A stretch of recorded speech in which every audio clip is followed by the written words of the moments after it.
गौ माता ने समस्त स्त्रियों को ऐसा कौन सा श्राप दिया था जिसकी वजह से आज तक समस्त नारी जाति को वह श्राप भोगना पड़ रहा है।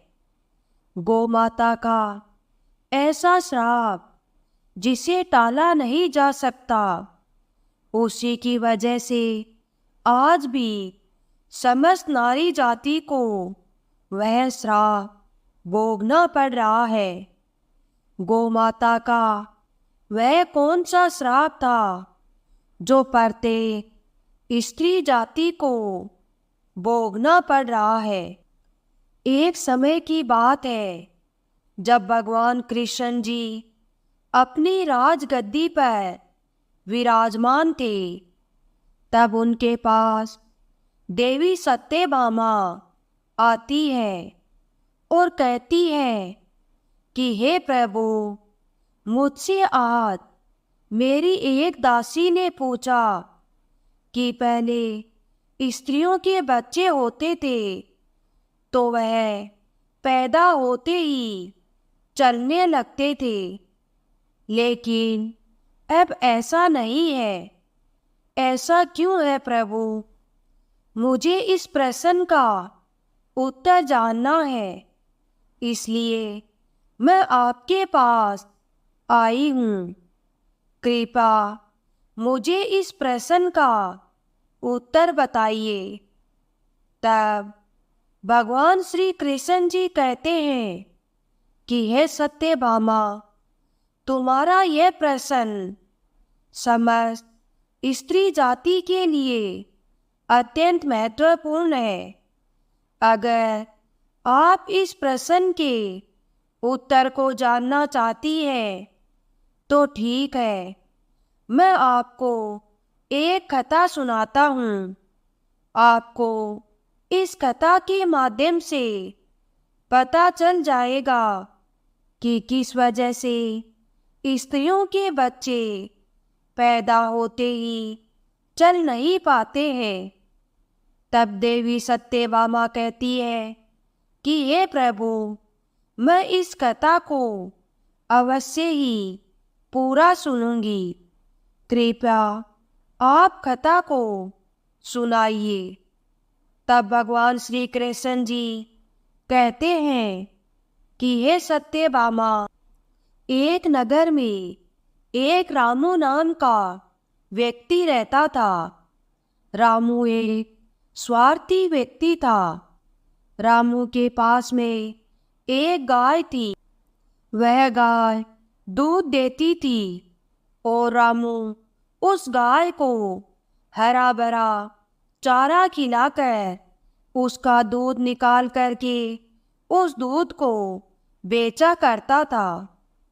फिर श्री कृष्ण जी कहते हैं कि ये सत्यभामा, रामू गाय का दूध खुद भी पीता था और अपने परिवार वालों को भी पिलाता था।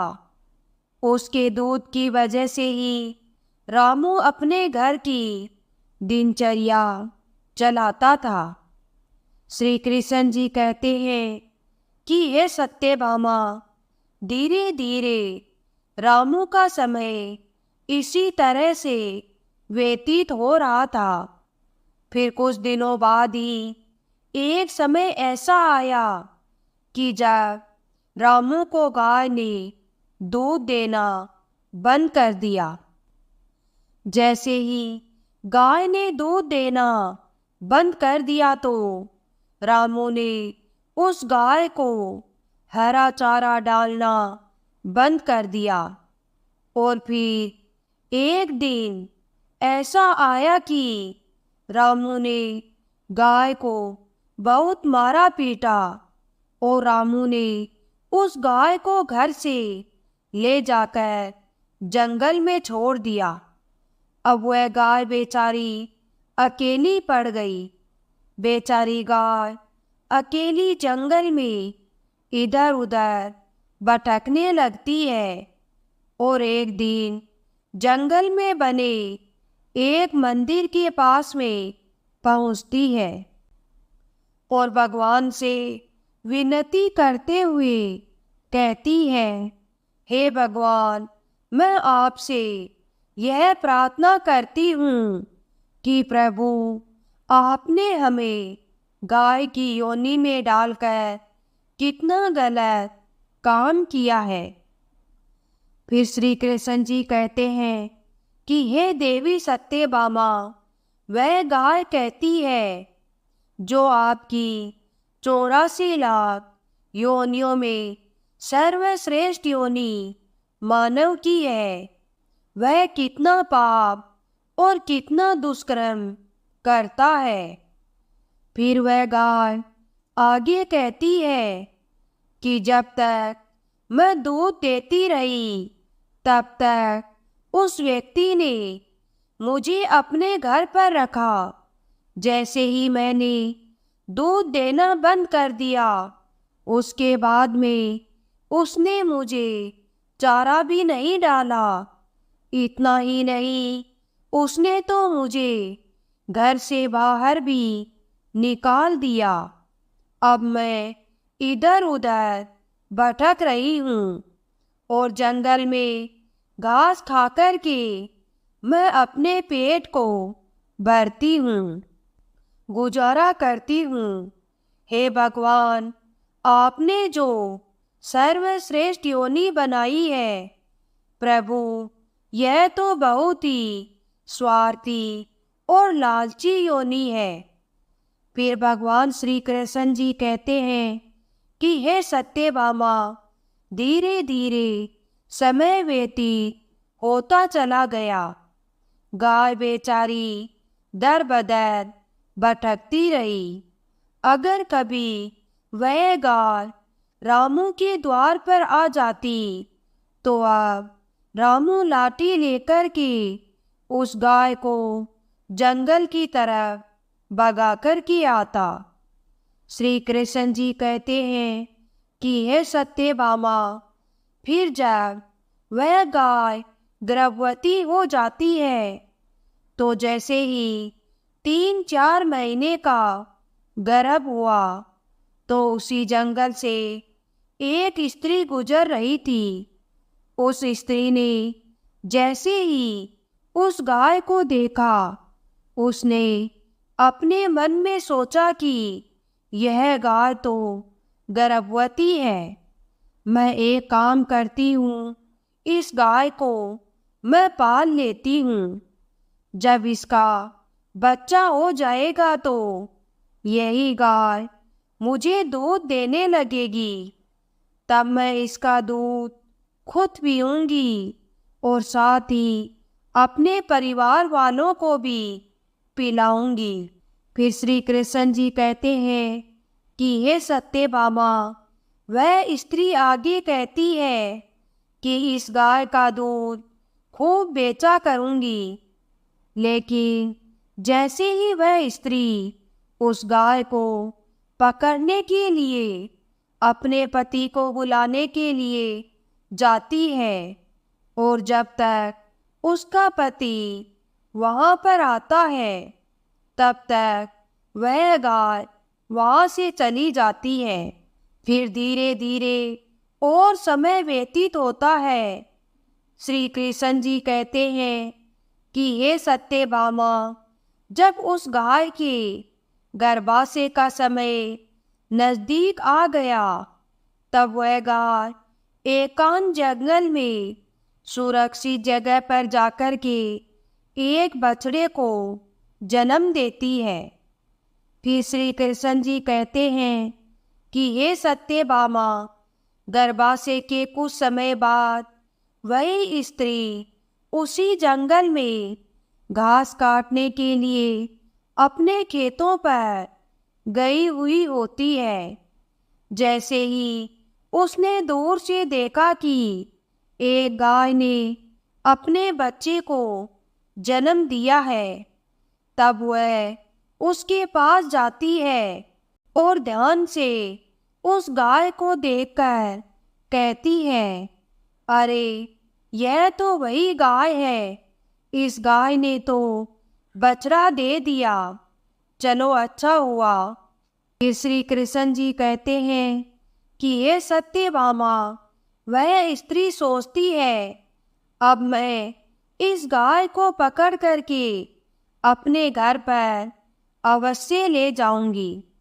जैसे ही वह स्त्री उस गाय के पास से अपने पति को बुलाने के लिए जाती है, तभी गाय उसी समय उस स्त्री से कहती है, हे बहन, आज तुम हमारे ऊपर एक परोपकार कर दो।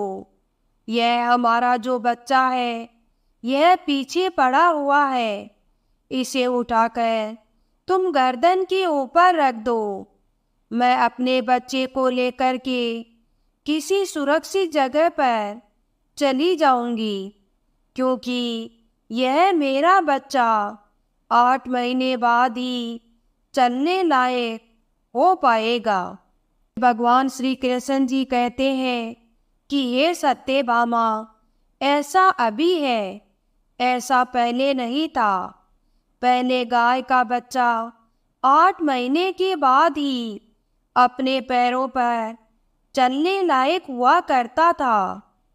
श्री कृष्ण जी कहते हैं कि ये सत्यभामा, जैसे ही उस स्त्री ने गाय की बात सुनी तो वह बहुत जोर जोर से हंसने लगी और कहने लगी, तुम्हारा बच्चा इतना गंदा है, इतनी गंदगी में यह पड़ा है। मैं तुम्हारे बच्चे को उठा करके तुम्हारे कंधे पर क्यों रखूं? मैं तुम्हारे ऊपर यह परोपकार क्यों करूं? उस स्त्री ने उस गाय का बहुत मजाक बनाया। उस समय गाय बेचारी असहाय थी, वह अपने बच्चे को उठा नहीं सकती थी। फिर श्री कृष्ण जी कहते हैं कि हे सत्यभामा, उसी समय दुखी होकर के उस गाय ने श्राप दे दिया। उसने श्राप देते हुए कहा कि जाओ, आज तुम्हारा बच्चा जन्म लेने के बाद तुरंत चलने लगता है, लेकिन आज मैं श्राप देती हूँ, तुम्हारा बच्चा जन्म लेने के 8 महीने बाद ही अपने पैरों पर चलने लायक होगा। और जो यह मेरा बच्चा आज चल नहीं पा रहा है, लेकिन यह आज के बाद पैदा होते ही बहुत जल्द अपने पैरों पर चलने लगेगा।